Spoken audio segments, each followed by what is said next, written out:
கண்மணி அன்போடு காதலன் நான் எழுதும் லெட்டர், மணல்னு வச்சுக்கலாமா, கடுதாசி இல்லை கடிதம்னு இருக்கட்டும். கண்மணி அன்போடு காதலன் நான் எழுதும் கடிதமே. பாட்டாவே படிச்சிட்டியா? அப்போ நானும் கண்மணி போட்டுக்கிட்டேன்ல, அந்த இடத்துல பொன்மணி உன் வீட்டில் சௌக்கியமா, நான் இங்கு சௌக்கியம். பொன்மணி உன் வீட்டில் சௌக்கியமா, நான் இங்கு சௌக்கியமே. நினைச்சு பார்க்கும்போது மனசுல கவிதை அறிவு மாதிரி கொட்டுது. ஆனால் அதை எழுதணும் அப்படின்னு உட்காரும்போது இந்த எழுத்து வார்த்தை தான். உன்னை எண்ணி பார்க்க கவிதை கொட்டுது, அதை எழுத நினைக்க வார்த்தை முட்டுது.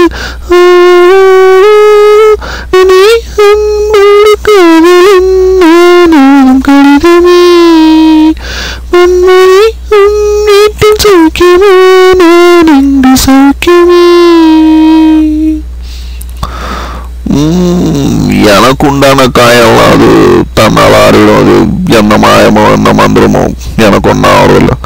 ஆனால் உனக்கு ஒரு காயம்னா உடம்பு தாங்குமா தாங்காத அபிராமி அபிராமி. அது எழுதணுமா? இல்லை, இது காதல். என் காதல் என்னன்னு சொல்லாம ஏங்க ஏங்க அழுகையா வருது. எங்க நான் அழுது அந்த சோகம் ஒன்றை தாக்கிடுமோ அப்படின்னு நினைக்கும் போது வர அழுக கூட நின்றுது. மனிதர் உணர்ந்து கொள்ள இது மனித காதல் அல்ல, அதையும் தாண்டி புனிதமானது புனிதமானது.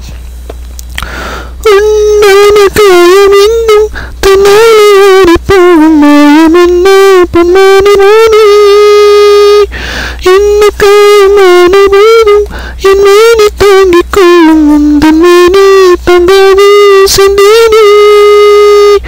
எந்த சோகம் என்னவென்று சொல்லாமல் ஏங்கு ஏங்கு அள்ளி வந்தது. எந்த சோகம் உன்னை தாக்கும் என்றென்னும் போது வந்த அழகு நின்றது. மனிதன் உணர்ந்து கொள்ள இது மனித